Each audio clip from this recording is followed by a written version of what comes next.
What's up, guys? This is class number 7. And today we're going to be continuing our discussion on type and image. We had an assignment to do, which I saw many of you guys have posted your examples. Great job. You got a lot of the skills that we covered last time embedded and covered in what you did. So we're going to talk a little bit more today. Really, we got to get into the two areas of things that we're interested in for this next project, which is the EP single cover design. So we're going to talk a little bit tonight more about typography itself, and then also more about photos and images. So and the things that they can do and whatnot and everything. And what's cool is that because we've already started talking about how type and image come together in space, now we can sort of focus on the respective areas.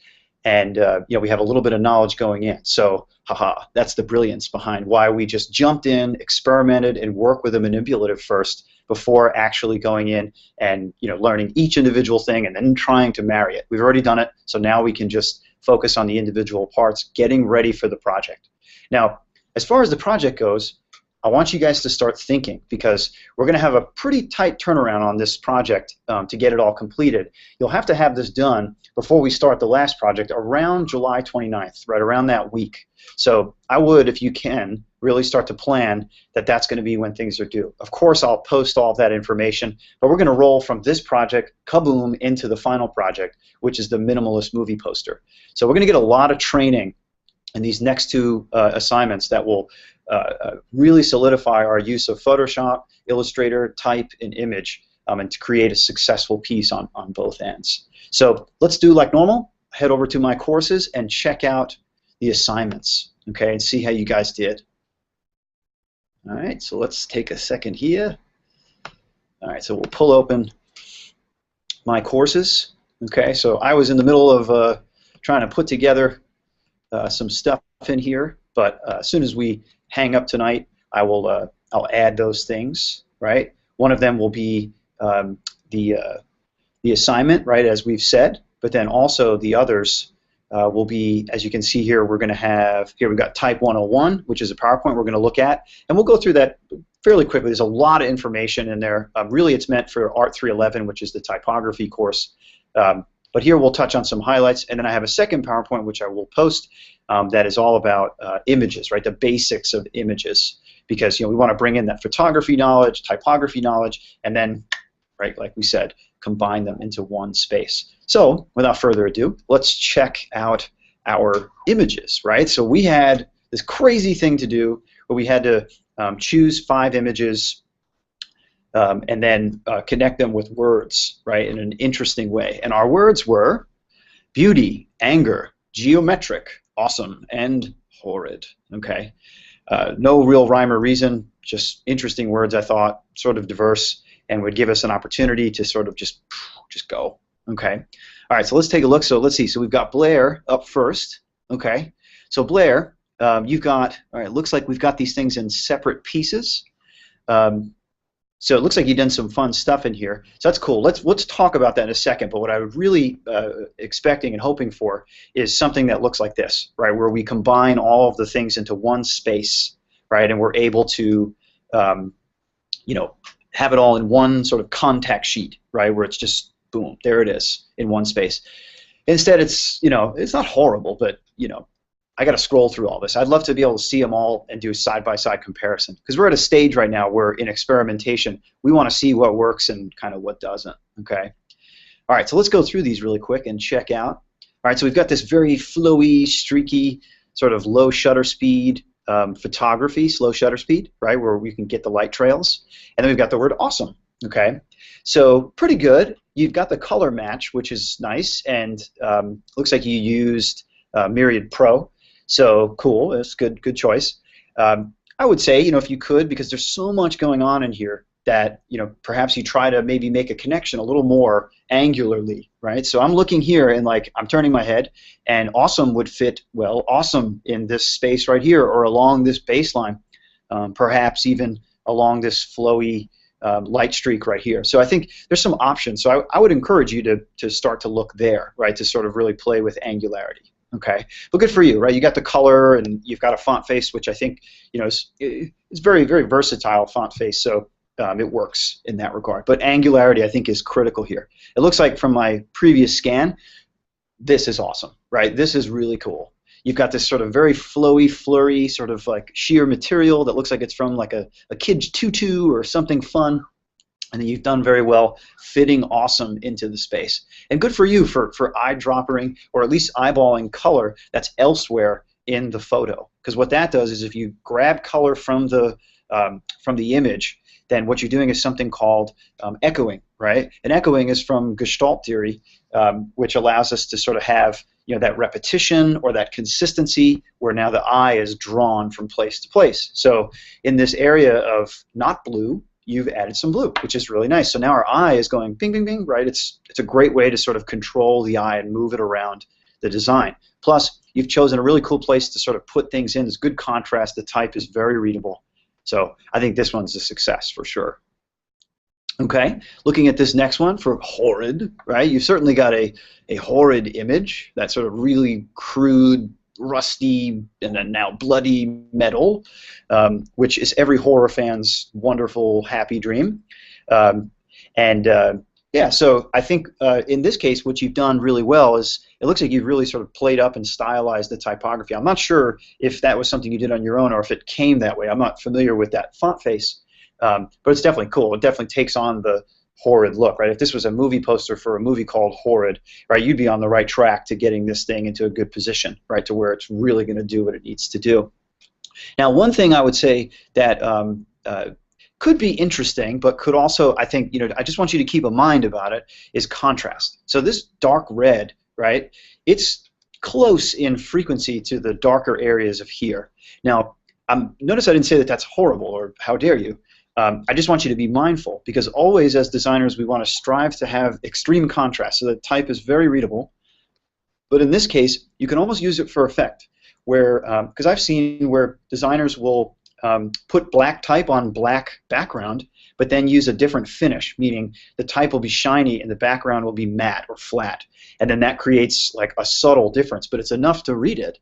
So there's these little like places in the gray area, so to speak, of where things are maybe too close where you can pull off effect, right? So in this case, this creates a mysterious look or something hidden or something secret, or right? It's sort of really communicating that idea of mystery.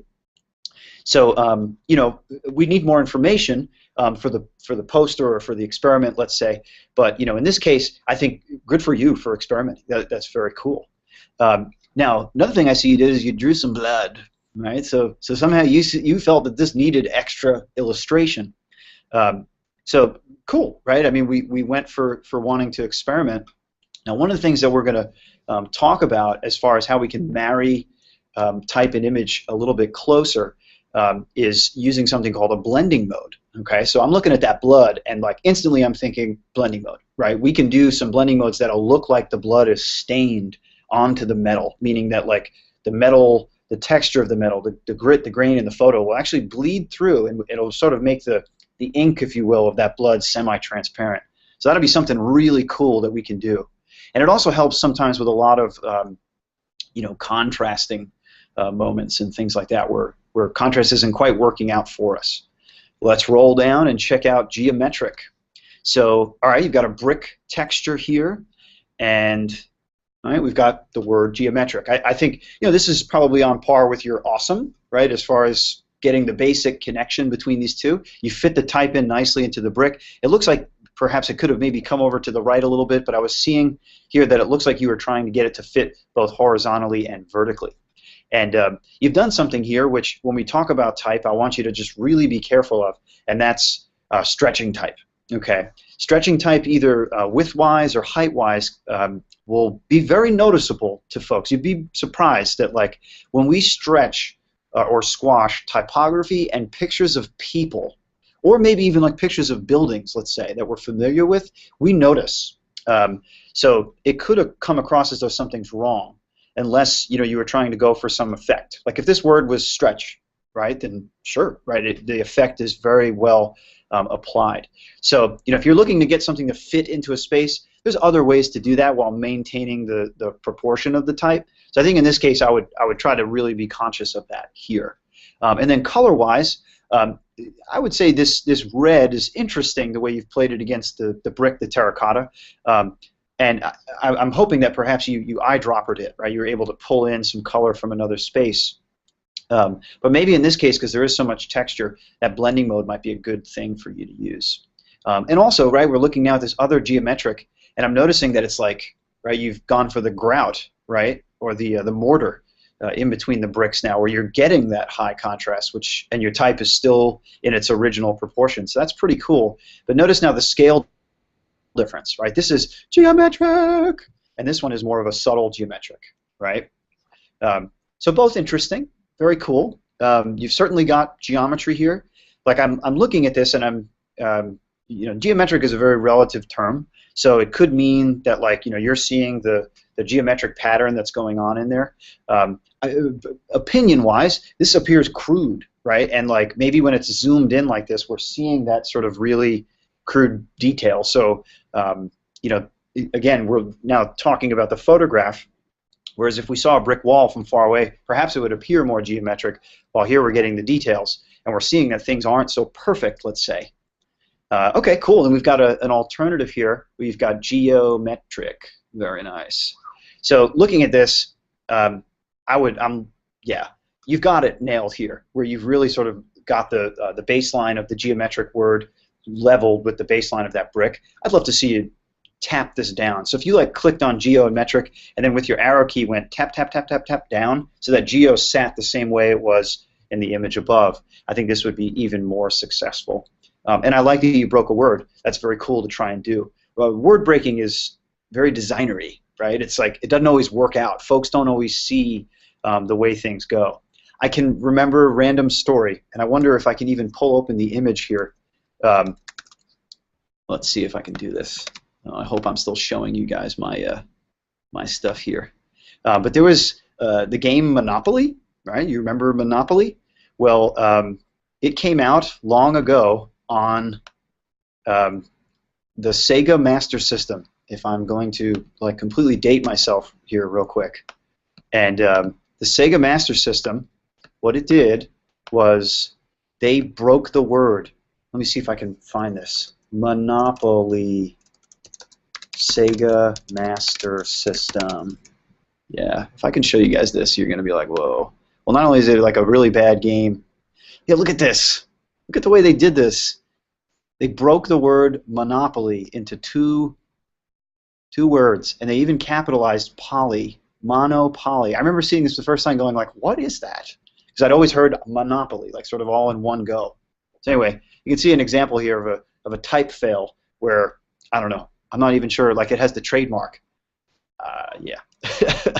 So anyway, good thing that system is long gone, and we don't have to ever use it again. So anyway, in that case, you can see where word breaking isn't something that always works out. So, okay, cool. So we've got now, all right, so it looks like you've gone on to play with some quotes, which is pretty fun. So anger is a wind which blows out the lamp of the mind. Robert Greene Ingersoll. Sorry, I'm taking on that voice because of the quality of your photo, right? And then the quality of your type, right? Anger is in this it's a serifed font, meaning it has feet. I'm going to venture a guess, perhaps this feels a little bit like Times New Roman bold, I'm thinking, but it can also be Garamond. There are many serif typefaces that appear similar. I will say, though, it appears that you may have stretched this also. Anger looks squashed a little bit. Okay, so this is something that you want to just really sort of keep in mind, keep conscious of. But cool, I really am liking the way that you approach this. Right, even the way that you've played with, I mean, you have a very busy background, so that you've placed well the name, right? I can read it. The quote is definitely readable for sure. Looked like you were trying to get the blood splat on the period. Yeah, right. Good way to integrate again, right? Sort of using the language of punctuation and then the image language to merge those two together. That's pretty cool. But yeah, be mindful of just squashing and stretching type. I think that's something that you want to really try and watch out for. Ooh, look at you getting all creative now. Cool. So anger here is like, it changed from being anger, right? Baseline flat, affirmative, right? Even thicker type, to now something that's on a 35-degree angle, which is more dynamic, right? It's sort of, that traditionally has a sense of future casting and dynamics and things like that, right? That are idyllic and technologically driven, that sort of thing. A lot of posters that dealt with modernism went in this approach. So I don't know if it has the same sort of power, the level, stable power that the other one did, but definitely creative, right? Very cool. All right, this one appears to be similar to what you had. I guess no blood this time. I like the blood. Blood's cool. All right. Ah, the dreaded font of all fonts besides Comic Sans, ha ha ha, is Papyrus. And you, my friend, have used it here. Okay, Papyrus. Good and bad. My opinion of Papyrus is low, only because I don't think it's a bad font. I just think it's an abused font. I think I've seen it for a massage place, a tea place, a boutique. It was used on a project I worked on, and it just perhaps maybe that's telling how versatile it is. But I don't know, like the first few times I saw it, it kind of ingrained in my brain as being rustic and sort of attached to certain things. And then when I started to see it everywhere, I was like, oh man, that's horrible. I don't feel that way about Helvetica. I don't know why, but it could be that this one is so thematically specific that it goes there very quickly. I don't know, but my diatribe about this is over. I apologize. Cool. So you've got the bokeh effect, right? B-O-K-E-H, right? Bokeh is, I think it might be a Japanese word, but it describes this sort of photography where you play with the focal length of your lens, and then things blur in this really sort of cool way, and you get all these shapes that are representing all the colors that are in the image. So that's pretty rad. A good quote, right? To see beauty is to see light. I really like what you've done here with light. One thing, right, I'm focusing on that G. I think it's probably because you had a contrast issue with the white over the yellow or gold. So one thing, right, it's okay, right, that you're experimenting and doing these things. There's no definitive rule here, but it does create a visual anomaly. Remember we said that like anomalies that break from consistency will show, make our eye focus on a certain section of things. So if you want us to look there, it's going to work, right, with what you've done. So if there's no purpose for that, then don't struggle to find one, but like think that like that could be a consequence of you doing that, right? That people will look into that space to try and figure out what's going on. Why is the G so important, right? Is it the name of the company, or what am I supposed to be seeing that the designer wants me to see? And if that's unclear, then you'll cause confusion in viewers, and they may not receive your message in full. And then looking up at the top, right, to see beauty is to see. We have quite a disconnect, though, from light to here, right? Now, I get it partially because it's the same font and that sort of thing, and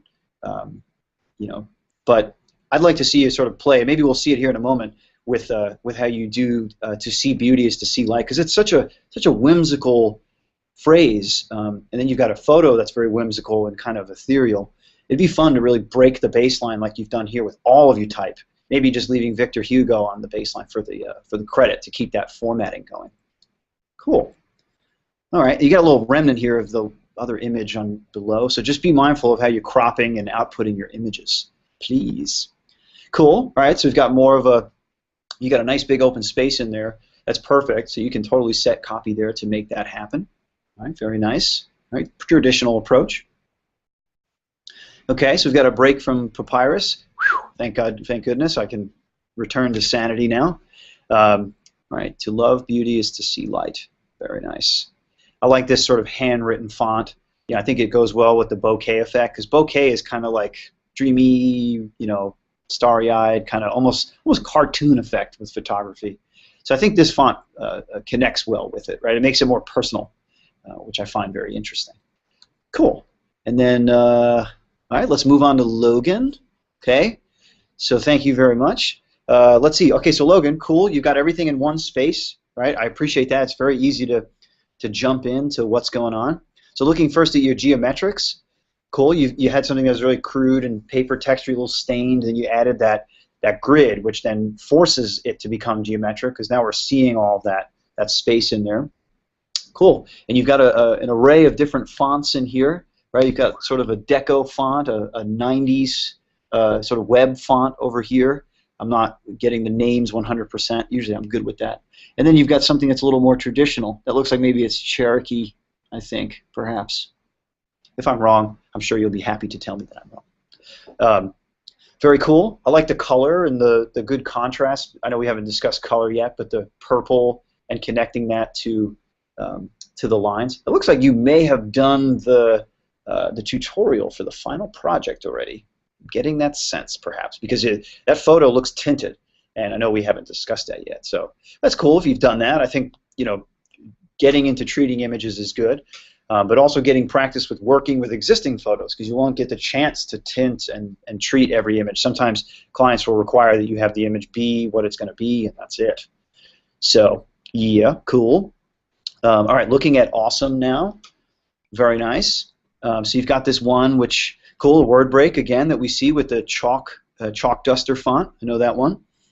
You've broken it into 2 places, which is very cool. And all right, focuses on the word awe. I think it's sort of causing us to look at the pieces of the word, which can elevate the meaning or cause us to focus on the word, right? Really get into the pieces of it. Sometimes, if there is a word inside of a word, that you can really play that up. If any of you guys saw the shirt that I designed last year for the Spring Festival of the Arts, that had like the charts, particles, quartiles. Right, and I forget what the 4th word was. Gosh, you'd think I designed it. But then, right, all of those had the word art in them, and that was sort of part of what we did. So that can be a fun way to sort of pull out the section of a word. I think I even treated the ART inside of those words with like scored lines, like you did here, these 45-degree angle scored lines. So very cool. All right, so this type that you have in the middle here, where you stack the letters one on top of another, that's called a Marquee Effect, right? And a marquee is, if you've ever seen an old-time movie house, making signs protrude out into the street is very costly, and from an engineering standpoint, wasn't always like easy to do. So what shop owners did was they would marquee, because that's what that's called, that big marquee sign. They would marquee the type where the sign would just be attached in 2 places, very snugly to the side of a building, still protruding out, but then they would put the words going up and down, right? Now, one thing with this is to just be careful, because marquee type, where there's where there's lowercase involved, is a little tougher to read, because we're so used to seeing lowercase going left and right. So one thing that you can do that would be more on the traditional side is to capitalize all your awesome type.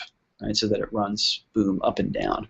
And then your last one here, it looks like you've done a cool job of like almost playing with camouflage, like we talked before about low contrast. Of course, white type would look great there in that font, but and get that big contrast. But that's kind of cool. I mean, you're sort of maybe describing a subtle awesome, right? It's like awesome, right? You don't want to like say it too loud, because it might not be awesome for somebody else, only for you. Cool. So we got some beauty with the watercolor effect. Right, which is very interesting. So you got one where you're sort of straight in the middle, right? You're off to the side, letting the watercolor kind of do its thing, and then beauty nice and big, right? I think in this case you're going to really love to use the transparency effect, the blending modes. You guys will really like doing that, because it allows you to then to merge things a little bit more. Okay, cool. Anger looks really fun. Definitely have that affirmed in here. Right, and then you've got this interesting Art Nouveau typeface here, which is over 110 years old. It's interesting. I guess I know it, so I see it and I'm thinking, that's a very sophisticated anger. It's like, remember we looked at that snooty ad with the lady with the pearls on her nose? It's kind of like, anger. Yes, I think I'll do it after lunch. Right? It's like, sort of has this. I guess that's an important point, is that fonts. They're not just things that were created, for us to use on computers. They were originally designed for things. So like that's why when I was talking about Papyrus and it having a sign meaning, or at least in my mind, right? Designers do that. They set up or at least assign meaning to certain typefaces, and in that case, that has that. And then your last one, right? Even this other one, oh gosh, I can't remember the name of it, but it sort of has like an ancient Greek feel, almost like the old Greek that was like sort of written in the before the classical time period, like really ancient Greek. was sort of written that way by hand. And that's interesting. You can see here where now you've got marqueeing going on again, but you've absolutely capitalized all the type, so it works even better than what you've got. Cool, and then your last one here, horrid, very interesting. Looks like you've got impact, right, which is a cool font. It's I think it's from the 70s or so, but definitely has the horrid, right, kind of. It's like serious, scary. And then your rust stain image is like, yeah, you got it. That's pretty awesome.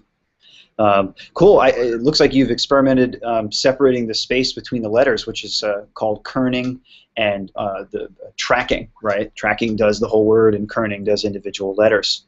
Right? Kerning is, I forget if it's a German, Dutch word, but it means corners, right?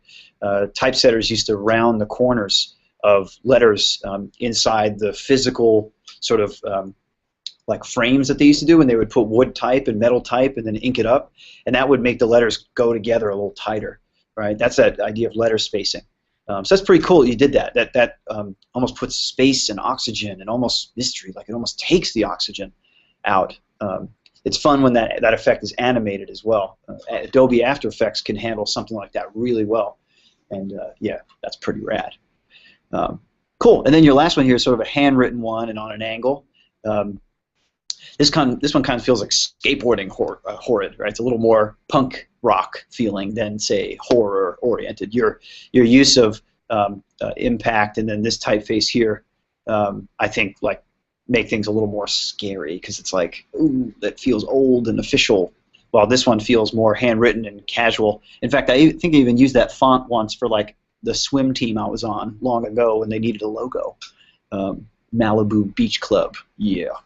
But anyway, again, I'm really imposing bias here because I have experiences with these typefaces, and like I said, they become assigned a meaning in my head, as they will for you, right? So it's like as you learn and grow through your design training and your education, just be conscious of that, right? Understand that typefaces come from locations.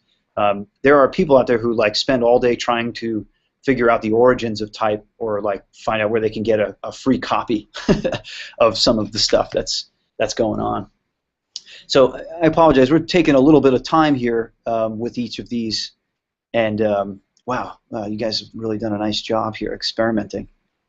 So I apologize. I want to really give you all the opportunity to have great feedback on these, but I think these are cool experiments. Wow, if it's okay with you guys, I'm going to go to the ones I'm really sort of drawn to as far as how things go. I'm enjoying this one here. Let's see, who is this? Hector, cool. So Hector, I'm looking at your anger one here, with the broken window. Great image, even with the bars behind it. And then you got that type just right on there. Cool, like messy brush splattery sort of thing. I think that's a lot of fun.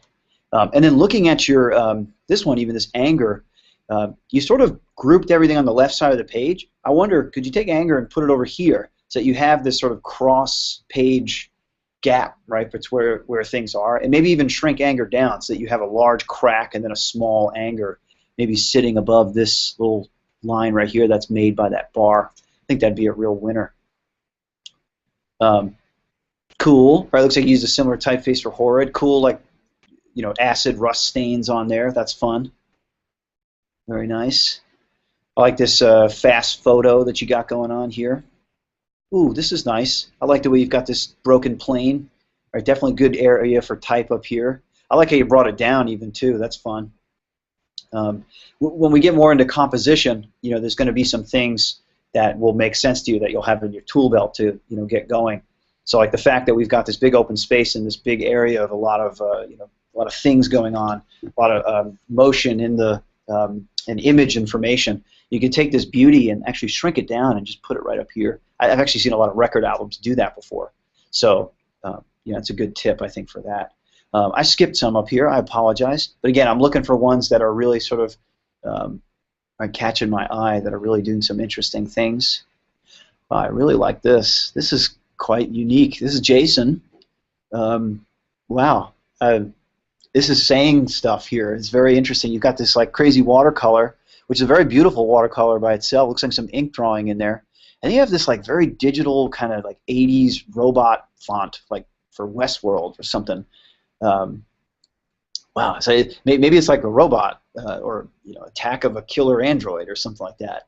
I think looking at this, it's simple, but I like how you've put the red amidst the blue. It's creating that buzz, that contrast that's going on.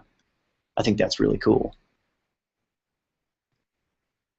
Nice. Wow, it's interesting you chose this one for angry, right? Just all the birds in every direction. I mean, there's a lot of chaos in that image, so I suppose it'd make good sense. I think that you got the scale right here.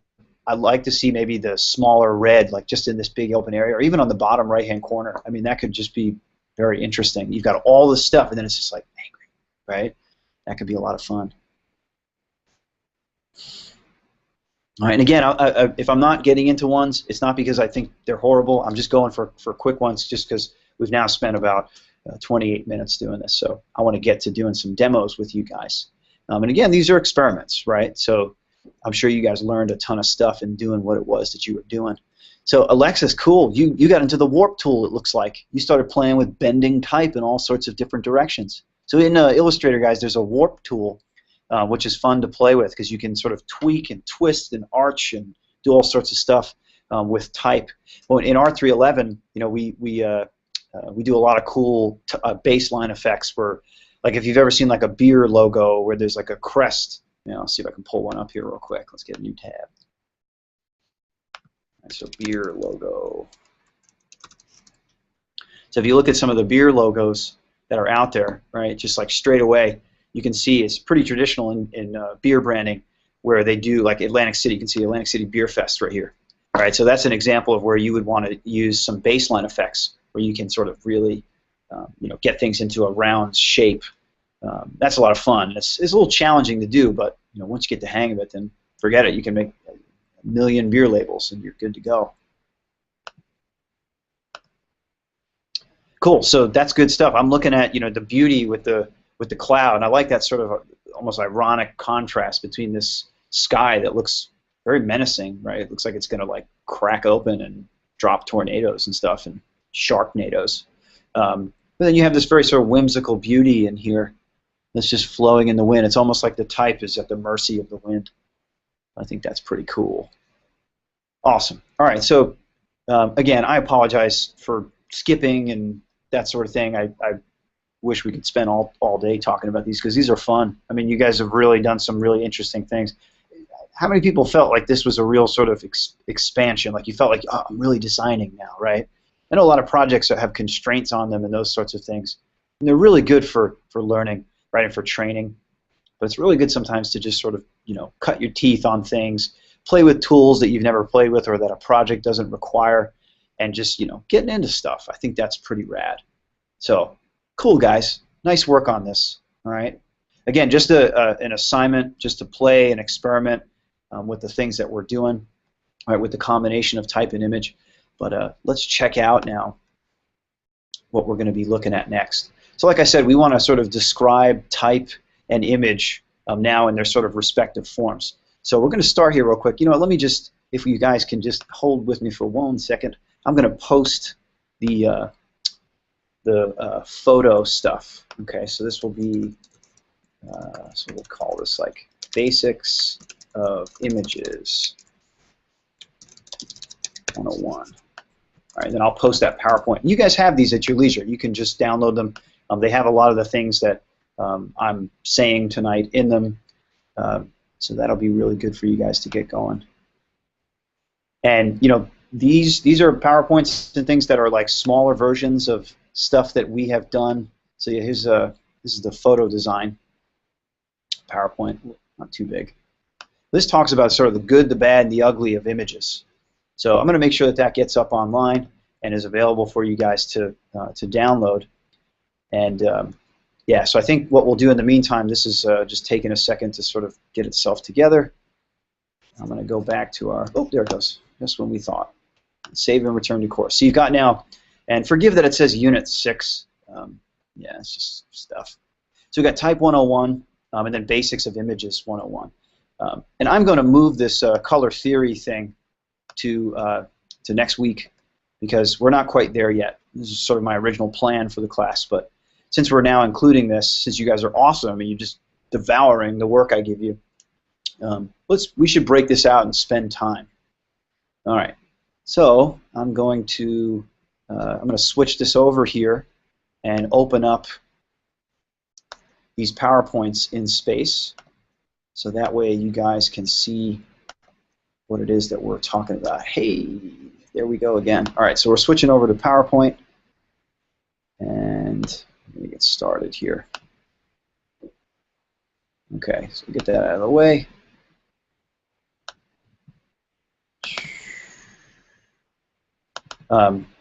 And then I've got something really cool to show you guys. A project that we did last semester and then last summer even, where students, it has to do with the Noun Project, where students created Charlotte icons. I've now published those up on the Noun Project's website under thenounproject.com/iconic-Charlotte.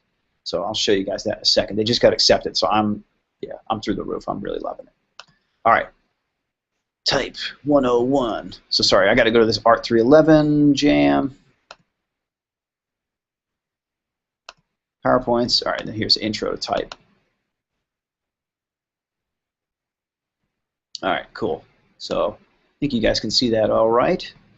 So here, boom, intro to typography, right? My sort of 101 on this. This is a big slideshow, so I'm going to just sort of hit some of the highlights. We know very well, right, what type is for. Right, it's meant to communicate, but it communicates in two ways, right? One thing is there's words. So we are Western English-speaking young men and women, so we have been learned and we understand the meanings of words. That's why we can participate in society. But the other thing that is communicated is by the typeface, right? So that the aesthetics of the words. So how the type is set, meaning the font that it's set in. So you look at this thing, right? Make yourself at home.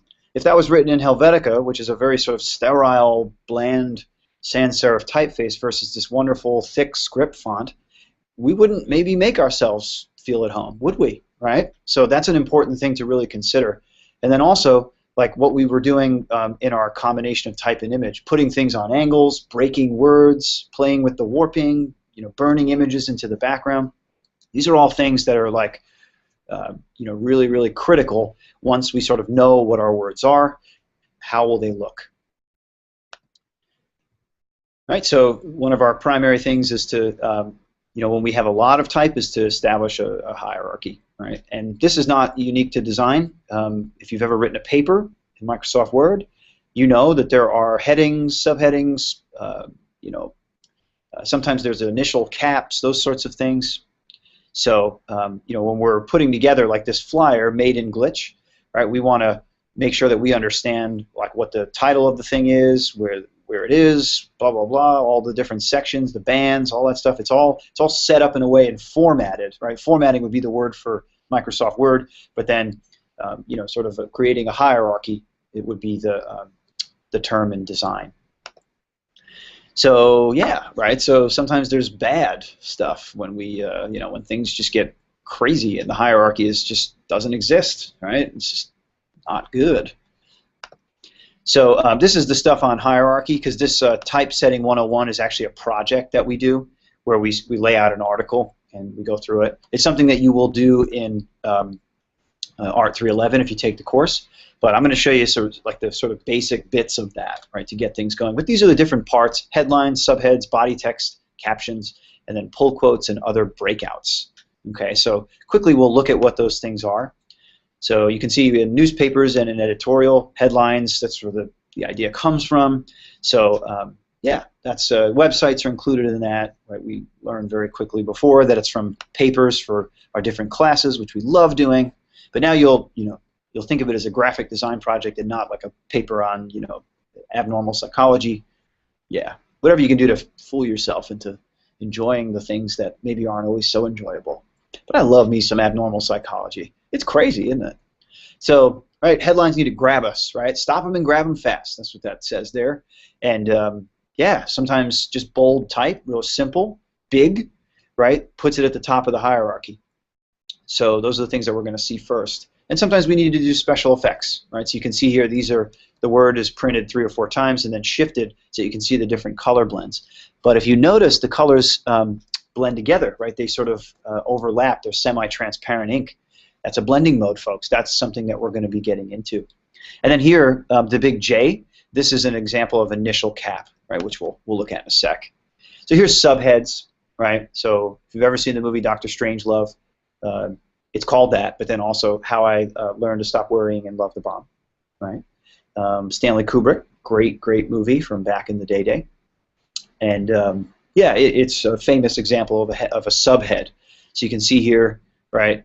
Teen Talk Buster, puzzled parents get lesson in lingo. So sometimes like a headline is a stop them and grab them, but there's not enough information to tell what it is, so you got to get them to do more, right? Because the whole goal is to get us to read the ever so dreaded body text, right? Which you can see is not always fun because it's a lot of words and, you know, it's reading, right? It's tough sometimes. We don't always have the mental energy to jump into doing those things. So headings get us, subheads sort of keep us in, they hook us, right, so to speak, and then body copy hopefully, you know, fulfills our quest for information.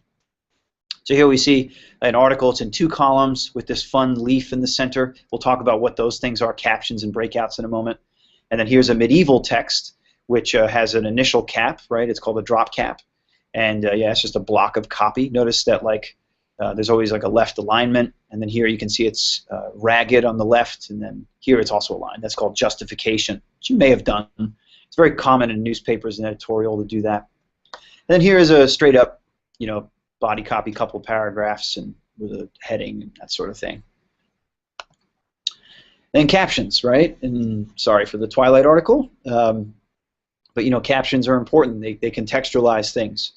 They go often with illustrations or photos or any sort of rich material that is in concert with the text. So they're critical, and they are often set in a specific way, usually smaller typeface within a box and next to, proximal to the thing that it's describing. So in this case, all these numbered things all have connection to the images that they're associated with. So pretty cool, right? And then my one rule thing is, you know, oh, actually, I'm sorry, I've said here that it's a little bit larger than body text. Not always, and be consistent.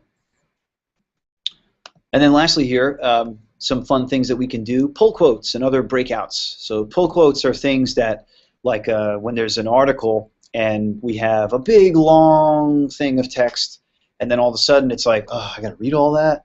But then editorial designers will throw in a pull quote, like sometimes a really controversial statement or something that's interesting, and that really hooks a reader, and then it's like, ooh, I want to find out what the context of this is. So these are little things that you can bait readers with when you have a lot of body copy to get things going. All right, so let's talk about type, right? And it is a thing.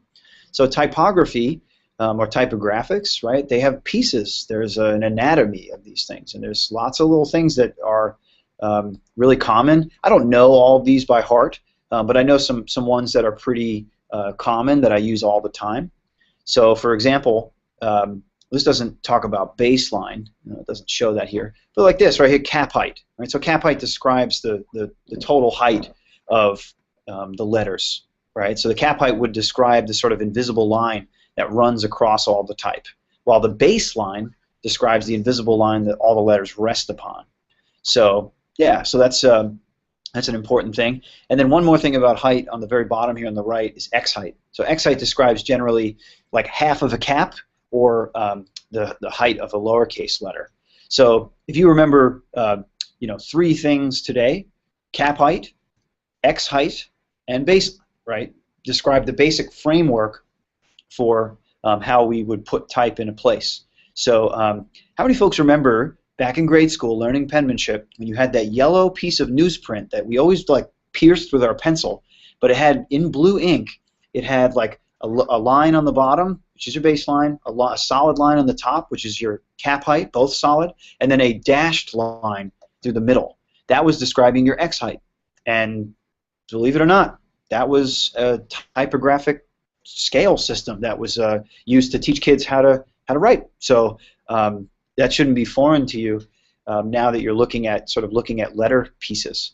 So there's a lot here. We can really jump into this and explore and get into all the different parts. But right now, it's important for you to remember those three things. I think one more to really sort of get this thing going is this right here, a serif. You see on the bottom of this this eye, those feet? That's what a serif is. Right? So when we hear serif typography, that means type with feet.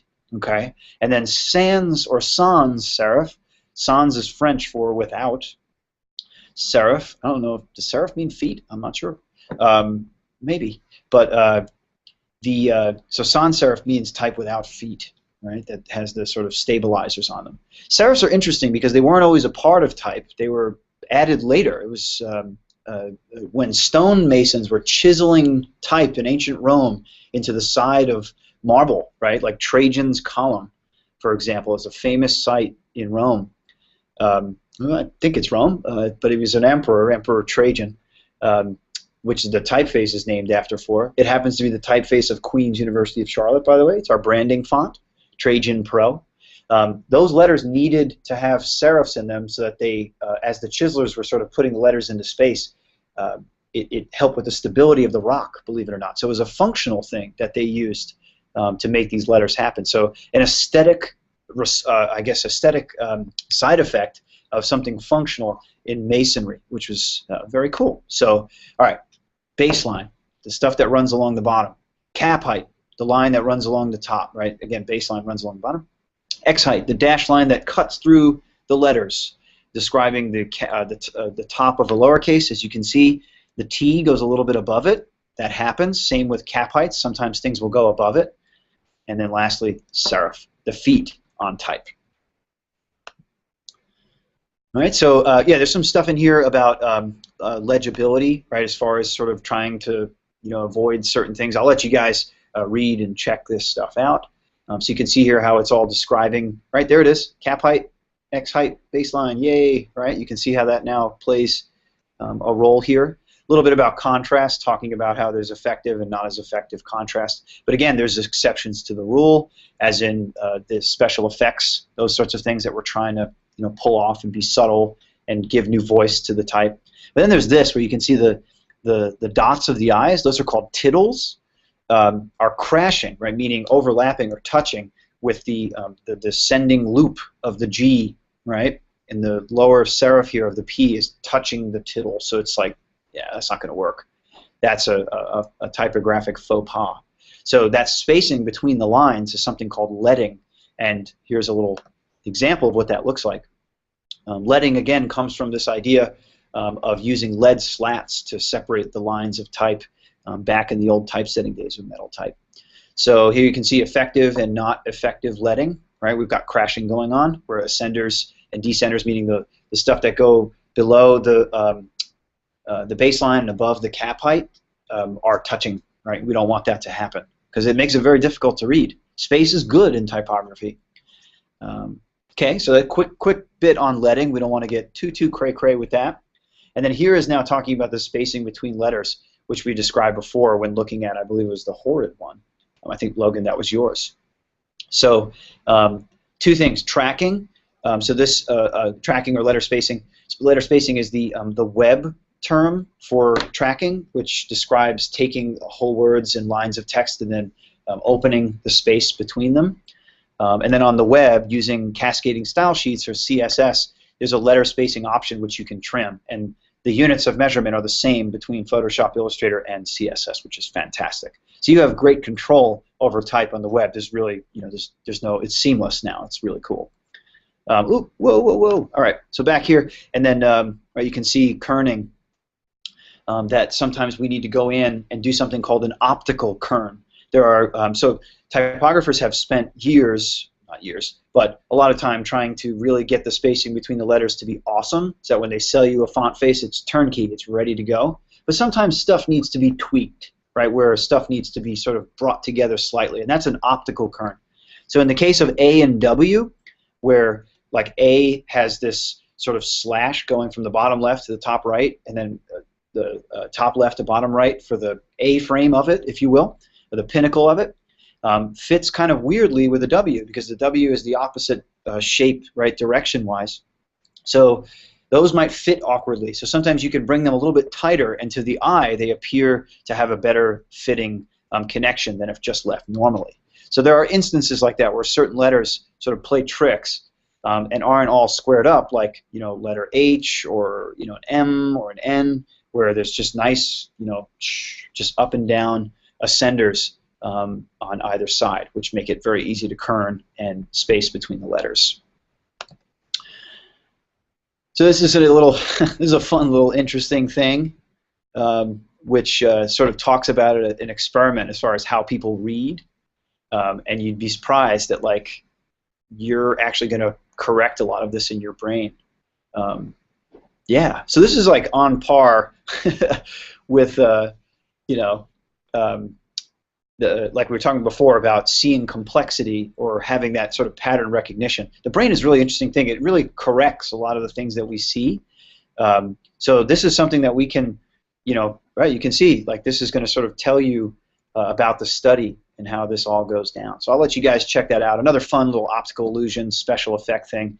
And I got something off to the side here. I wonder what this is. Oh, yeah. This is just showing the optical illusion. Right, that there are optical illusions even in typography. So type sizes, very quickly, it's a measurement scale. I won't get into the old school. I used to have this ruler where I had to translate points and picas, which are these crazy units of measurements. Oh, gosh, I'm just getting traumatized thinking of it again. All right, and then last bit here, which is like super, super important, talking about alignment. So you've dealt with alignment before. It's common in all word processing programs. So you can see that alignment is like critical in doing the things that we do. One thing I would just say is that you can see here, right? In the West, we read from left to right and from top to bottom. Flush left paragraphs are the most intuitive to Westerners. So this one, this top left-handed one, is flush left and ragged right. That is the technical way to describe it because the right-hand side isn't aligned, it's ragged, right, like a ragged cloth or something like that.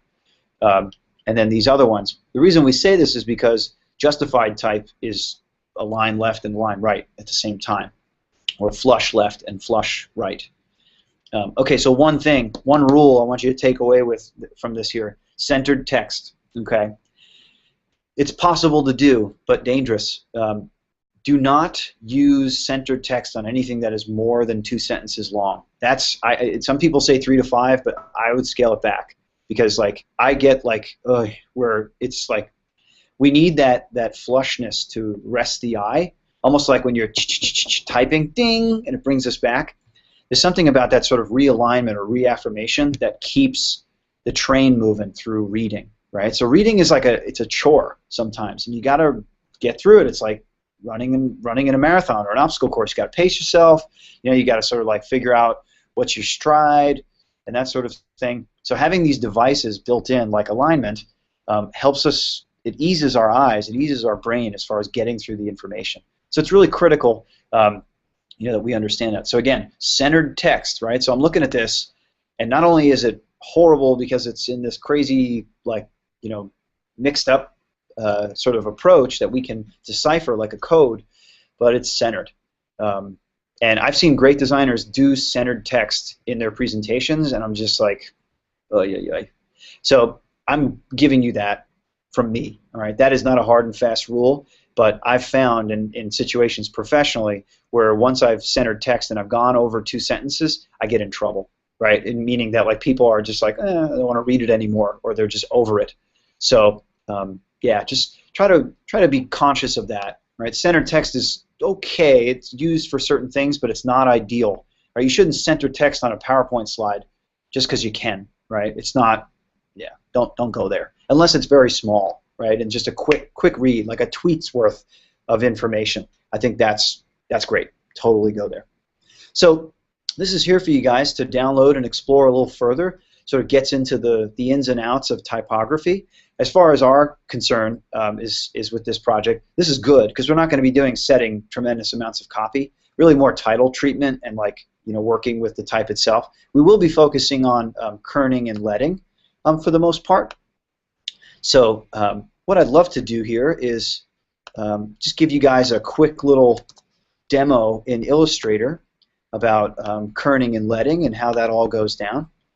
By the way, guys, I am coming to you live tonight from Columbus, Ohio, where I am at McGraw-Hill headquarters, McGraw-Hill Education headquarters, where I'm doing some infographic work. So thank goodness for the remoteness of the internet that we're able to make tonight happen. We're borrowing their internet, and we'll thank them.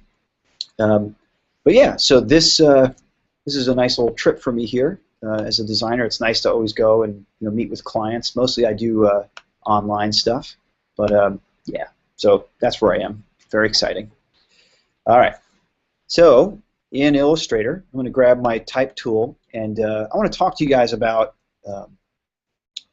setting a nice headline right now and just sort of playing with kerning and leading. Okay, so what I'm going to do is two things. There's two ways that you can approach type immediately. One is you just click and let the cursor kind of do its thing, which is pretty common, right? You've done that in Microsoft Word.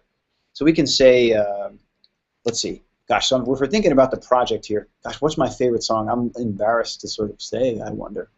All right, so my favorite song is Run to the Hills by Iron Maiden. I don't have the Iron Maiden font, so sorry. If you're a metalhead, I apologize.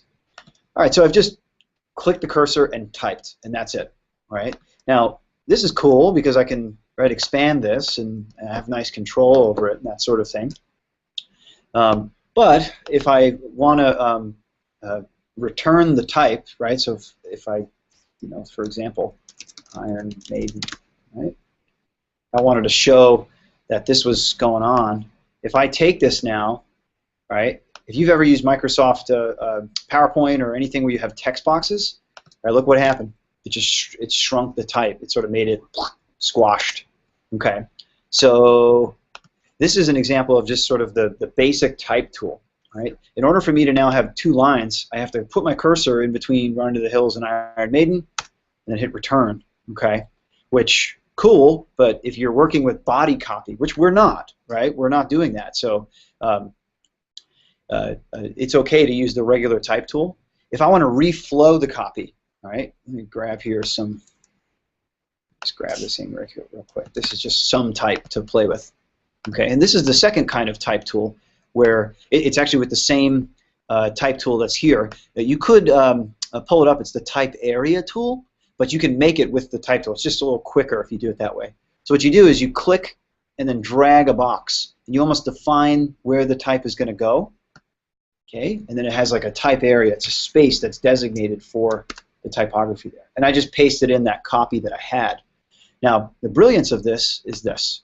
So if I choose the black arrow, if you notice I get handles around the side just like this did. But now, as I start to pull the box open, the copy reflows, okay, until it oversets, right? And that's where we're getting that little red square right there. Right? And I can expand the box, okay? So that's pretty awesome, right? To reflow copy, especially if you make a poster and then your client gives you stuff to say, and then all in it, the copy, and then all of a sudden they're like, oh, we have a change, right? So it's like, would you want to come in here and start hitting return, blah, blah, blah, and delete and all that stuff? I don't think so. That's going to make you crazy. So having the ability to reflow the copy is huge. It's really just so useful. But again, it's for stuff where you have an abundance of copy, right? Right, not in this case. It's okay that we do this. Now, the only reason why I would maybe use the type area tool for this is Run to the Hills. Okay. Now, I can't scale the type by stretching the bottom because that's going to just make the box bigger. So what I have to do in here is select the type and then go up at the top where there's the character palette. Or I can pull open the character palette through the type option that's in Window. So if I go Window, Type, Character, or in looking at that menu, they showed me a keyboard shortcut, which is Command-T, or in the PC side, Control-T. That'll give you your character palette. What I can do is come in here and you'll see the set the font size. It goes up to 72, which if you read the section on type units of measurement, 72 is represents 1 inch of typography, so it's like sort of the standard, with 12 and 10 being sort of the lowest. You can go smaller, but with certain faces, but not all. So anyway, the reason I would want to use this, I made this 72 now, so it's an inch tall, is I might want to reflow this, okay? Or perhaps I'm looking over here now at the alignment, right? This is the paragraph palette. Let me get that guy open. Usually it comes in tandem with character, and I can choose. I've got a bunch of alignments here. Mostly these are justify options. But in this case, with a title, right, it's less than one sentence, it might be great to set it up this way. All right, so there it is, run to the hills. All right, if I'm not into that, I can always just stretch it and then bring it back up to one line. But the reason I do this, flexibility, right? One of the things I hate doing the most is undoing all the work that I've done and not having the ability to sort of make it editable so that if I had to make a change later, that I could. Okay. All right, so that was the type tool and then type area tool as far as how we're stretching and squashing what it is we got going on. Okay, so now further exploring the character and paragraph palettes. If you look in character, I'm clicking in there now. I'm going to go up to the top right-hand corner where this little down arrow and 4 lines is. That's my options button, and most palettes in Adobe products have that. So if I click it, it's going to show me all the fun stuff that I have in here. So the top, I have show options. So if I click that, the palette grows and I get more options that are available to me.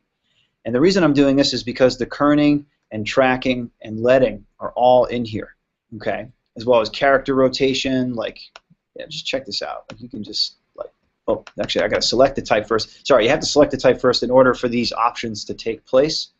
But, like, funky, right? Look at that. I'm rotating the characters one at a time, which, yeah, can get crazy. All right, so get that back to 0. There it is.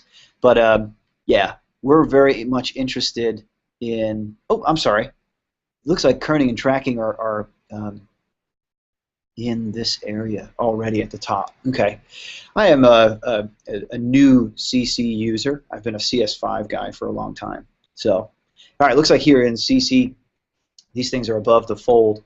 But knowing about these options along the bottom are really helpful. All right, especially when you're doing, you know, some specialized things like superscript and that's in.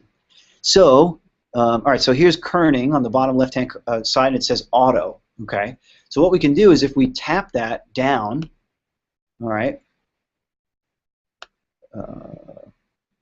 Oh, sorry, I've got the whole thing selected. That's why it's not doing what it needs to do. So kerning and tracking, right? 2 different things. We said that tracking does overall, and then kerning does specifics. So if we select the whole phrase, right, run to the hills, the title, and then we go over here to tracking. So it says set the tracking for the selected characters. Look at what's happening. All right, I'll even hold it down so you can see it in action. Look at that. Right, we're getting really tight now. So you can get too tight, right? I'm looking at this now, and I do this until the letters touch. And I'm looking, and like it looks like the T and the H are touching, but not so much the others. So while this is tighter kerning, it's not awful kerning. This, or tracking, I should say. This would be awful tracking. Gosh, it's like you can't even, it's destroyed. You can't even read what it is. All right, so let's reset it here back to 0. Okay. All right, now I'm going to show you this trick. This is with kerning. So if you put your cursor in between individual characters, all right, one more time. I'm going to track these guys tight until the T and the H touch, because this is a good instance of what I was talking about. All right, so let's just say we want this tight kerning. Right? You can still make out the individual letters. Life is good. But the T and the H are touching, which is a faux pas. Okay. So with that now, with my cursor in between the T and the H, I don't need to select any of the type. What I can do is now do individual kerning. Right? So I chose the kerning, and I was able to blow out that one space between the T and the H, which sort of fixes my problem. So this is an example, like we said, where there's an optical issue, right? Just with the eye, not technically, but optically, where this is occurring. Maybe even the T and the O. It looks like the O is getting in the T's grill here, so we're going to have to open that up. All right. Maybe this S, right? It gets a little bit tighter at the bottom part of the letter, which is called the terminal, versus this little sort of spine, which is the center part of the letter, the curve. I might want to just increase that. And if you notice the other letters, I might do the H and the E. Okay, this is incredibly meticulous work, but it's going to make your type look great. Right? It's going to look incredibly well balanced, optically beautiful, and just rocking. Right? It's going to do what it needs to do. You don't have to worry about your type anymore. So sometimes it takes this meticulous kind of getting in there and working with the character palette between the tracking and the kerning to really get things to where they want to be. Now, let's just say you've done all this and you've just destroyed the type. You're just like, I don't even know how to fix this. So how you get rid of all these changes is select it all, go back to the tracking, the kerning section, type 0. Okay, it brings all that back to normal, and then same thing for tracking, 0. All right, you're back to square one, right where the type sort of comes out of the box and is ready to go. Okay, so cool, right? That's tracking and kerning, right? As far as how things go. So I'm going to now add, all right, Iron Maiden. So now let's talk about leading, okay? And leading is that space, like right here, in between the characters, right? In between the lines of text. So leading should also be considered, right? When you're looking at type. Usually in titles, we're really looking at the typography because it's sort of singular, it's simple. It should be awesome and beautiful and gorgeous. So tracking, kerning, and leading are critical. So looking at this guy right here, right? I want to bring Iron Maiden up. Okay, so you can do what's called sort of overall leading, which would take like a whole paragraph, right, and it would sort of move things up and down. All right, let's see. I think this is a, yeah, and here they're calling it a, well, is it baseline shift? No, okay, sorry, not baseline shift. That's not what we're doing. There is in fact leading. It's above, it's next to the type size and above the tracking. So if I am hitting down, which is lowering the number, I'm shortening the space between the lines. Okay, and again, we don't want to run into the situation where that touches. That's bad leading, right? You've sort of gone too far. So getting it close is good, okay? But what I like to do as a rule of thumb is I sort of look at how tall the typography is, looking at its X height. So in this case, like X height would be roughly about here. Right, let me set this as a color.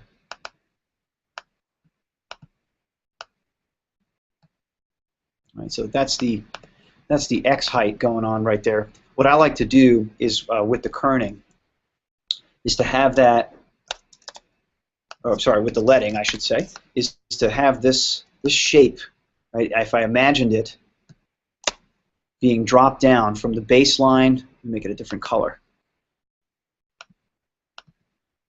From the baseline of the previous, of the line above, right, so get that nice and lined up, to almost where the X height would be in the next line. And if you've got that, like I did that pretty good. I did that by eye, so I'm impressed with myself. Then that's a pretty good leading mark. Okay, so if I were to watch, so take leading height there. Sorry, it's a little quick keyboard thing that I didn't mean to do. This is a great space for that. So that's my rule of thumb. So if you're an illustrator, you can make a shape that sort of measures that and then just duplicate it and bring it down. Okay. Notice I'm not using the character palette. Right. I want to make sure that we also understand some keyboard shortcuts for kerning and leading. Okay. So what I did there was I blew that out. Right. It is like huge. This is called a Roman kerning standard, a Roman tracking standard, letter spacing standard. Ancient Rome was covered in words all over the place with their history written in stone. So they used to do this really sort of epic spacing. Where you see it now is in like fashion logos. So like do a quick Google search and look for Prada, Gucci, Versace, any of the big luxury brands, and see how they're doing this sort of Roman kerning standard where they space out the letters and then they capitalize all of the letters. That's another commonality of it. So this works because I did that. If I were to have this be, title case where there's capital first letters, L and H, and then lowercase for the rest, then yeah, that's going to kind of be, yeah, it's not going to work as well because there's so much space. Lowercase letters don't function well in that regard.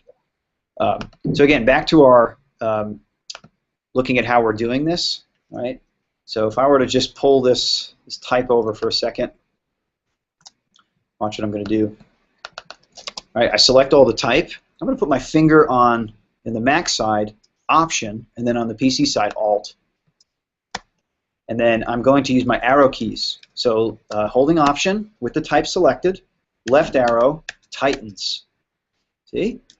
Oh, almost to ridiculousness, right? And then the right arrow opens it up. Right, so you can see that I'm doing both left and right keys, and that is opening and closing the tracking of the words, right? Which is really cool, really helpful. It's fast. And then if I wanted to do individual kerning, put my cursor, Option key, left to tighten, right to open up. Pretty cool, right? Nice. Okay, now it doesn't end there, right? We've got two other arrow keys, and guess what? Those handle, ooh, that a little too tight. Those handle kerning. So if I select all the type, Option, down arrow, opens up. And if you notice, my character palette is counting up as I do this. And I'm at 110 now. And then Option up tightens. Okay, so once that tightens up, now this is just a really fast way of doing this. Yeah, I wanted you to see the character palette to get familiarized with the options and the units of measurement, and then the icons that Adobe does for understanding these things. But the keyboard shortcuts are where it's at, right? Especially if you setting type fast, you need that know-how, that hand skill to really make it happen. Okay, so up and down is letting, and then left and right is kerning and tracking. Okay, cool. So guys, these are really the basics of things that I want to really cover when exploring typography. So, you know, we're not talking yet about typefaces. We're going to get into that as we start to think about our project, the album cover design, and then we'll talk about that. Okay, so looks like it's about 7:15. I think we've covered quite a bit. I was hoping to get into some photo stuff. So what I'm going to do, guys, is I'm going to post the lecture right when we hang up now, and then also post the assignment, because what I want to see next week is that you guys have some ideas for what it is that you're doing, and then you're sketching. Okay, I want to see sketches next week. So I'll post all that of what you think would be a cool idea for experimenting with the combination of type and image for a record cover for a CD single of your favorite band, and then your favorite band's favorite song. Okay, well, your favorite song, not theirs. That could be different. So I want you to really think about those things, right? So here I've outed myself as being a Maiden metalhead. I apologize. It's all good. Right, my favorite song by them, "Run to the Hills." Okay, if you've never heard Iron Maiden before, don't be ashamed. It's cool. Go onto YouTube, look up "Run to the Hills." It's a pretty funky video. It's got some old footage. Sort of talks about our Western invasion of Native American lands. Yeah, so there's a message in the metal. So I want you guys to think about what that is, right? And you're gonna need to sort of interpret visually and typographically like the feeling of that, right? I know they say don't judge a book by its cover. I'm so sorry to say that, folks, because that's a wonderful phrase, but everybody judges everything by its aesthetic. Products, CDs, television shows, people, right? Our clothing, architecture, cars, landscaping, gosh, everything is all aesthetically judged at first, whether we like it or not. So in the case of your record design, how are you going to sort of think about what that is, right? So let's quickly look at here, album cover design, right? So if you just even Google that and look up some album cover designs, boy, you're going to see some pretty wild things, right? A lot of contemporary things that are going on right now. But you'll see some amazing combinations of type and image, right, where things are really, really rocking and doing the things that they're supposed to be doing. So I want you guys to explore, right, do some research on album cover design. Definitely come up with the idea that you're going to proceed with. You don't need to send it to me for approval. I'm going to trust that you guys know your favorite kind of music and what it is that you're going to do. All right, but what I'm looking for, and I'll include this in the write-up, I want 5 sketches, 5 different ideas of how you're going to approach, you know, the band name, the name of the song, and then some sort of imagery that goes along with it. Okay. Now, one thing that I'm going to stipulate here is that you don't use existing band typography or imagery. I want this to be completely fan-based. Okay. So, like if I was doing Iron Maiden has a typeface. So it'd be weird if I didn't use it. So that's kind of a weird one. But yeah, right, in this kind of project, I want you to really have ownership and not use anything that's prescribed as far as how you're showing off your love for a band, right, or how you see a band in that song, right, in that sort of instance. So by no means, folks, are you to get photos from that band, right, of the band, right? Don't, okay? Because I want you guys to sort of really get into the music, right? Really think about what it is. I want you to, you know, really listen to the song, right? If you think that you know the song, listen again, right? Write down some ideas, keywords of things that pop into your brain as you're doing it. You know, yeah, watch the music video, but again, don't get married to, you know, to the imagery that's coming out of what that is. So I'll show you guys real quick an album cover that I designed for Professor Mullis. You guys know him in the philosophy department. We've done a lot of work together. Super cool guy, and this is his band, which is unfortunately no longer together. There's some videos of me doing some visual stuff there. Gosh, where's the image? I wonder. Well, you might have to just see. Well, maybe we can look it up. Actual proof wavelength. Yeah, there we go. Cool. So it's up online. All right. So here's my album cover. This was like one of 20 that I did for actual proof, and then that they picked. And they wanted simple and something that was sort of evocative of an idea, but very much follows the aesthetics that we're going to be using, right? Textures mixed with graphics, and then the band name and the title of the song. So here I've got just a sans serif typeface. I think it's called, oh gosh, Steelfish. It's free. You can get it free for use. And then I italicized it, so it was kind of like, you know, in action or dynamic, that sort of thing. Okay, so get to thinking about that. We'll come back around to talk about photo design next class. If you want to, check it out up here. I've got Basics of Images 101, and it talks about sort of the good, the bad, and the ugly of photography and what designers really need to know. We don't even know everything about photography, but just really sort of the basics of images, like what's going on in the image and how it all works out for us. Okay, and then like I said, I will post the assignment there. Okay, so we want to try and get this wrapped up by this week, the week of July 29th, because before we know it, we're going to be back on campus, you know, living the dream. So yeah, we got to get rolling. And then the final project is going to be, you know, really another example of combining type and image, but focusing on an aesthetic style of minimalism, right? So with this one, we're going to be exploring Photoshop more. So next week, get ready, because we're going to be doing a Photoshop exercise where we take images and cut out pieces. We're going to learn how to collage with Photoshop. So that's going to be a lot of fun. So you don't need to necessarily like find the perfect image and then marry it with type and then call it a day. We're going to be able to sort of play with images a little bit more, you know, manipulating them and using a little bit more visual effects. So next class will be a very heavy Photoshop oriented thing. Okay, so that'll be next Tuesday night, same time, same channel. And let me pull up my screen here real quick. All right. Well, actually, real quick, just before we go, the noun project / iconic Charlotte. Just want to show this to you guys. So here it is. Iconic Charlotte. I created an account for it, explaining the marathon. Sorry, this is centered text. I really hate that. I wish they would change that. But here it is, guys. Check this out. This is the collection that I've posted, and these were designed by people who came to the Iconic Charlotte event, AIGA Charlotte members, which is a cool thing. If you're going to be really getting into design, you should join AIGA. It's really cool for professional networking, that sort of thing. and then also Queen students. So, right, real quick, right, we've got like some really great things. These are landmarks. These are things that are specific to Charlotte, right?